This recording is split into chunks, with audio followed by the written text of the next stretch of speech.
En este video vamos a hablar de las formas cuadráticas, ¿no? Primero hay que tener muy claro qué es una forma cuadrática y no confundirla con una función de grado 2.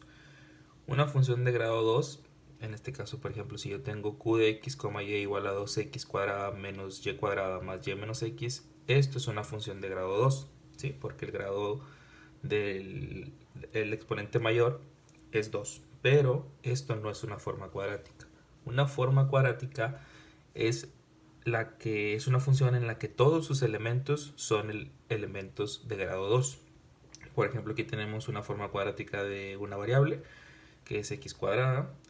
Aquí tenemos una forma cuadrática de dos variables, x cuadrada menos y cuadrada. Y aquí tenemos una de tres variables, ¿no? Como nos fijamos, todos los elementos son de grado 2. Cuando eso pasa, se le llama una forma cuadrática, ¿sí? Una forma cuadrática va a tener, obviamente, bueno, ¿cuál es la interpretación de una forma cuadrática? Para empezar, tenemos varias clasificaciones, ¿sí? Donde las formas cuadráticas pueden ser definidas positivas. ¿Qué significa esto? Que al yo meterle cualquier valor de x y y o de más variables, dependiendo de una forma cuadrática, vamos a referirnos a formas cuadráticas de dos variables para explicar las clasificaciones, ¿no? Entonces, si yo tengo una forma cuadrática de dos variables, va a ser definida positiva si yo le meto cualquier valor de x y cualquier valor de y, cualquiera, y siempre me regresa un número positivo, ¿sí? Aquí voy a omitir el origen, porque como todos los elementos son al cuadrado, si yo evalúo el origen, es el 0,0, me va a regresar 0, ¿verdad? Entonces, definida positiva es que para cualquier valor de x y y que yo sustituya en la forma cuadrática, siempre me va a regresar un número positivo, a excepción del origen. Semidefinida positiva es que si yo evalúo x y y, me va a regresar números positivos o 0, pero 0 fuera del origen, ¿sí? ¿Por qué? Porque en el origen, en cualquier de las clasificaciones, siempre me va a dar 0. Pero si aparte fuera del origen me da 0 y aparte me da positivos, entonces se llama semidefinida positiva. Definida negativa es parecido a la definida positiva, pero con todos mis valores negativos. Semidefinida negativa es igual, me regresa siempre negativo o me regresa el 0 fuera del origen. Y la indefinida es que a veces me regresa números positivos, a veces me regresa números negativos, ¿no? Entonces a eso se le llama una función, una forma cuadrática indefinida. Aquí tenemos los patrones que se tienen que cumplir para saber si una forma, para poder clasificar una forma cuadrática, ¿no? Recuerden que las formas cuadráticas vamos a expresarlas mediante matrices, y las matrices tienen lo que son menores principales, ¿sí? Que son determinantes cuadrados, ¿no? De 1 por 1, 2 por 2, 3 por 3, a los cuales hay que calcular el determinante, y depende del signo que tenga ese determinante, yo voy a poder clasificar la forma cuadrática. Si todos los menores principales líderes son positivos, la forma cuadrática es definida positiva. Si todos son positivos, pero el último es 0, es semidefinida positiva. Si el primero es negativo, el segundo es positivo, el tercero es negativo, y así se va alternando, siempre menos, más, menos, más. O podríamos decir, si los menores principales líderes, si nos fijamos, impares son negativos y los pares son positivos, entonces la forma cuadrática es es definida negativa. Semidefinida negativa es el mismo patrón, solamente que de la misma forma el último debe ser 0. Y la indefinida es que se rompa cualquier patrón de los que tenemos antes, ¿no? ¿Cómo se puede romper? Por ejemplo, si yo tengo que el menor principal 1 es positivo y el segundo es negativo, se rompe automáticamente, ¿verdad? Si yo tengo que es más, más y luego menos, se rompe, ¿no? Entonces, cualquier patrón que no entre en estos cuatro se va a decir automáticamente que es indefinida. Para tener un poquito más de, o para que quede un poquito más claro, vamos a aplicarle algún ejemplo. Yo aquí tengo una forma cuadrática de tres variables, x, y, z. Entonces, bueno, primero hay que identificar que es una forma cuadrática. Y aquí tengo de grado 2, grado 2, grado 2, x por y se suman los grados, es grado 2, y y, z igual se suman, es grado 2. Entonces, lo que yo voy a hacer es hacer una matriz. En este caso, como tengo tres variables, va a ser una matriz de 3 por 3, una matriz cuadrada de 3 por 3, en donde en la diagonal principal voy a poner los elementos al cuadrado, ¿no? Empezando por x, y luego sigue y luego z. Ahora vamos a imaginarnos que aquí, que toda esta fila y esta columna corresponden a X, toda esta columna y toda esta fila corresponden a Y, y toda esta fila, perdón, columna y esta fila corresponden a Z.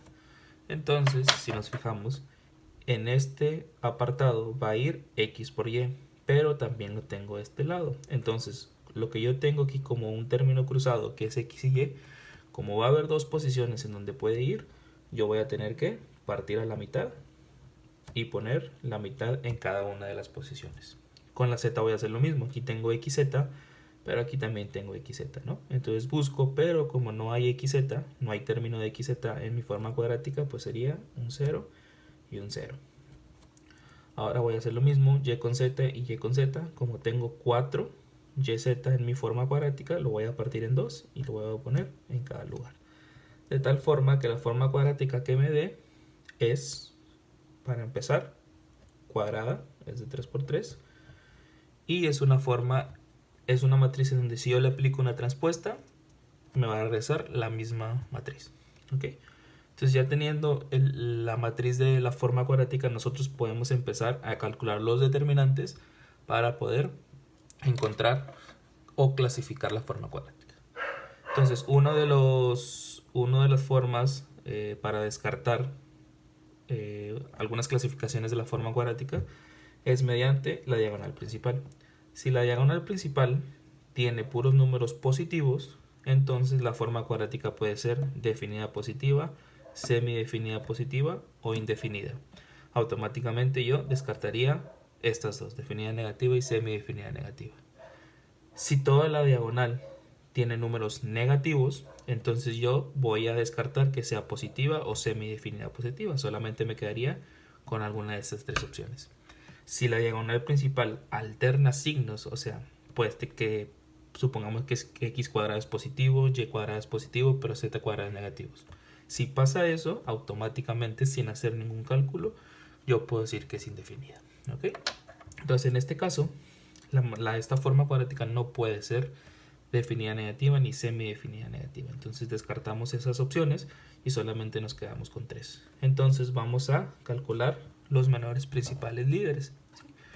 Entonces empezamos con H1 y H1 sería el determinante de esta matriz. ¿Sí? Y como vemos es igual a 2, por lo tanto es positivo. Ahora vamos con el de 2 por 2. Si hacemos el de 2 por 2, sería la matriz que se forma de 2 por 2. Aquí. Entonces H2, calculamos el determinante, sería 2 por 1, 2 menos 1 por 1, 1. Y esto me va a dar positivo. ¿Sí? Como en este momento no se ha roto ningún patrón, entonces todavía podemos decir que la forma es semidefinida positiva o definida positiva. Si H2 me hubiera salido negativo automáticamente, yo ya hubiera dicho que la forma cuadrática es indefinida. Entonces ahora vamos con H3, que ahora sería el determinante de la matriz total. Entonces sería 2 por 1 por 5, va a ser 10, más 1 por 2 por 0, sería 0, más 0 por 1 por 2, 0. Ay, perdón porque están ladrando mis perritos. Menos, y aquí voy en sentido contrario, 0 por 1 por 0, 0, más 2 por 2 por 2, 8, más 5 por 1 por 1, 5. Entonces, si vemos esto, va a ser 10 menos 13 y esto me va a dar un número negativo. Entonces, como yo tengo más, más y menos, se rompe el patrón de la definida positiva, se rompe el patrón de la semidefinida positiva, y como ya sabemos que no puede ser ni definida negativa ni semidefinida negativa, automáticamente podemos decir que la forma cuadrática, bueno, en este caso es f, de x, y, es indefinida.